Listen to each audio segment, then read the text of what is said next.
अस्सलाम वालेकुम friends, welcome to my YouTube channel Pardesi point. Pardesi point YouTube channel में आपको खुशामदीद कहते हैं। फ्रेंड्स, अरब ईरान मसले को समझने के लिए हमें जंग कादसिया का मुताला करना पड़ता है। यही वो जंग थी कि आज तक अरब ईरान तनाज़ा चला आ रहा है। गो कि ये खित्ता बाद में मुसलमान हुआ, लेकिन आज भी ईरानियों के दिलों में अरबों के लिए एक मखसूस नफ़रत पाई जाती है और इसका फ़ायदा हमेशा गैर मुस्लिमों को हुआ है। नाज़रीन, नबी पाक सल्लम की इस दुनिया से पर्दा फरमा जाने के चंद साल बाद सन 636 को ये एजाज़ हासिल है कि उसमें बाज़ंतीनी सल्तनत और सल्तनत फ़ारस मुसलमानों के कदमों में ढेर हो गई। वीडियो में आगे बढ़ने से पहले आप लोगों से गुज़ारिश है कि आप काइंडली मेरे इस चैनल परदेसी पॉइंट को सब्सक्राइब कर दें, ताकि आपको नई आने वाली वीडियोज़ को नोटिफ़िकेशन बर वक़्त मिल सके। सन 636 को ये एजाज़ हासिल है कि यही वो साल था कि उसमें अगस्त के महीने में बाज़ंतीनी सल्तनत मुसलमानों के कदमों में ढेर हो गई, जिसे जंग यरमूक भी कहा जाता है। और दूसरी तरफ सल्तनत फ़ारस ने मुसलमानों के हाथों शिकस्त खाई, जिसे हम जंग कादसिया के तौर पर भी जानते हैं। आज हम उसी के बारे में आपको एक उसका खुलासा पेश करने की कोशिश करेंगे। नाज़रीन, हज़रत उमर के अहद खिलाफत में 30,000 मुसलमानों का लश्कर हज़रत साद बिन अबी वक़ास की क़यादत में मौजूदा इराक के एक इलाके कादसिया में ख़ैमा-ज़न हुआ। और दूसरी तरफ फ़ारसियों की तादाद 60,000 थी। उनकी कमान रुस्तम नामी एक बहुत बड़ा जर्नैल कर रहा था। रुस्तम के बारे में ये मशहूर था कि वो जिस जंग में उतर जाए, यानी वो जंग जीती जा चुकी है। मुसलमान इससे पहले छोटे-छोटे लश्करों के साथ फ़ारस पर हमले कर चुके थे, जिनमें मजमूई तौर पर नाकामी हुई थी। नाज़रीन, फ़ारसियों के लश्कर में 60,000 फ़ौजियों के साथ-साथ बहुत सारे हाथी भी शामिल थे। बाद हवालों के मुताबिक इनकी तादाद लाख या सवा लाख थी। इन दोनों लश्करों के दरमियान अब एक नहर थी। रुस्तम ने हज़रत साद बिन अबी वक़ास को पैगाम भिजवाया कि आप नहर के इस तरफ आते हैं या हम नहर के उस तरफ आएँ। मुसलमानों के लश्कर की छोटी-छोटी टुकड़ियाँ नहर पार करके हमले करने में नुकसान उठा चुकी थीं। इसलिए साद बिन अबी वक़ास ने पैगाम भेजा कि आप नहर क्रॉस करके इधर आ जाएँ। मुसलमानों ने बड़ी जुर्रत का सबूत दिया और रुस्तम और उसके लश्कर को नहर क्रॉस करने दी। नाज़रीन, हज़रत साद बिन अबी वक़ास बहुत ज़्यादा बीमार थे। वो ना घोड़े पर सवार हो सकते थे और ना ही ज़्यादा चल सकते थे। इसीलिए उन्होंने हज़रत खालिद बिन अरतफ़ा को जंग का सरदार मुकर्रर किया और खुद मैदान जंग में एक बनी हुई ऊँची इमारत पर बैठकर पैगाम रसानों को साथ रखकर जंग की अहकामात देने लगे। नाज़रीन, ये पुराने दौर की जंगों में एक रवायत थी कि जब जंग शुरू होती थी, तो पहले 1 टू 1 जंग लड़ी जाती थी। यानी एक लश्कर से एक एक आदमी आता था और दूसरे लश्कर से एक आदमी आता था और दोनों आपस में लड़ते थे। इसी रवायत पर अमल करते हुए फ़ारसियों के लश्कर में से एक हरमज़ नामी जंगजू निकला। मुसलमानों की तरफ से हज़रत गालिब बिन अब्दुल्ला मैदान में आए। दोनों में लड़ाई हुई। हज़रत गालिब बिन अब्दुल्ला ने उसके सर पर चोट मारी और उसे गिरफ्तार कर हज़रत साद बिन अबी वक़ास के पास ले गए। फिर दूसरा जंगजू मैदान में उतरा और मुसलमानों के लश्कर में से हज़रत आसिम अलैहिस्सलाम मैदान में उतरे। वो भी गिरफ्तार हुआ। इस तरह फ़ारसियों के पै दर पै जंगजू गिरफ्तार होते गए। नाज़रीन, ये सूरत-ए-हाल देखकर रुस्तम ने हाथियों के लश्कर को हमले का हुक्म दे दिया। मुसलमानों ने भी आगे से हमला किया। मुसलमानों ने इस हमले में नुकसान उठाया, लेकिन वो जज़्बा शहादत और जज़्बा ईमानी के साथ पै दर पै हमले करते रहे।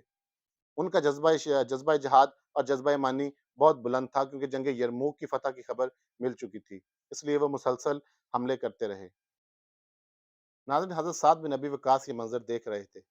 ये देखकर उन्होंने कबीला बनी असद को हमले का हुक्म दिया। वो सख्त जान साबित हुए और फ़ारसियों के कदम उखड़ने लगे। ये देखते हुए रुस्तम ने सारी फ़ौज जंग में झोंक दी और एक घुमसान का रन पड़ गया। मुसलमानों के लश्कर भी अल्लाहु अकबर की सदाएँ लगाते हुए मैदान जंग में कूद पड़े। एक ज़बरदस्त जंग हुई। तीर अंदाज़ों को हाथियों के सवारों पर हमला करने का हुक्म दिया गया। हाथी अभी भी काबू में नहीं आ रहे थे। हज़रत आसिम अलैहिस्सलाम ने एक नेज़ा लेकर हाथी की सूंड पर मारा, जिससे हाथी भागने लगा। ये देखते हुए मुसलमानों ने इकट्ठे होकर हाथियों की सूंडों पर हमला किया और वो अपने ही लश्कर को रोंते हुए तितर-बितर हो गए और भागने लगे और उनकी अपनी लश्कर की सफ़ें तोड़ दी, जिससे मुसलमानों को बहुत फ़ायदा हुआ। अब शाम हो गई और जंग रोक दी गई। नमाज़ फ़जर के बाद मुसलमान शहदा का जनाज़ा पढ़कर उनको दफनाया गया और साथ ही शाम से अबू उबैदा बिन जर्राह के हुक्म पर 6,000 के करीब फ़ौजी इस लश्कर में मज़ीद शामिल हो गए। दूसरे दिन जंग शुरू हुई। रुस्तम के हरावल दस्ते के बहुत सारे कमांडर मारे गए थे। रुस्तम ने फिर हमला आम का हुक्म दिया और फिर एक दफ़ा फिर घुमसान का रन पड़ा।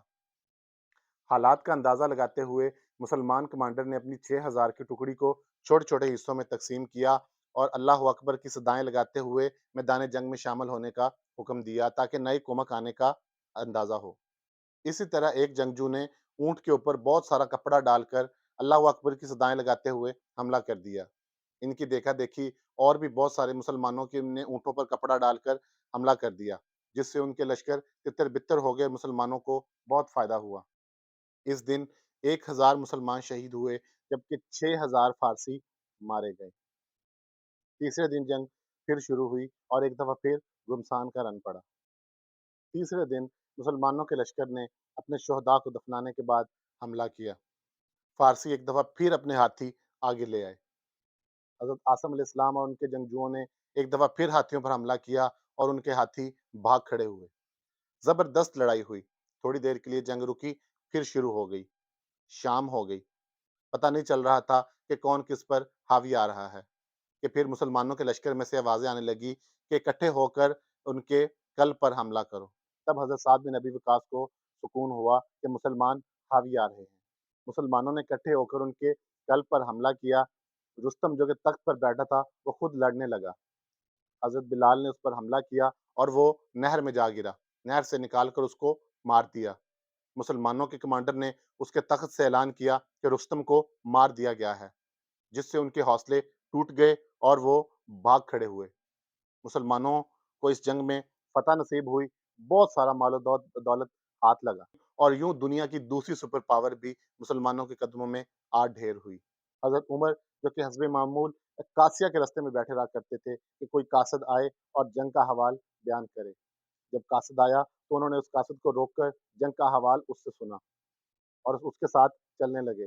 اس کو بعد میں اس کو پتہ چلا کہ یہ مسلمانوں کا خلیفہ حضرت عمر رضی اللہ عنہ ہیں۔ ناظرین، یہی وہ جنگجو تھے کہ جن کی وجہ سے مسلمانوں نے کم و بیش آدھی دنیا پر حکومت کی اور جس طرف منہ کیا ان کی تہذیب اور ان کا کلچر بدل کے رکھ دیا۔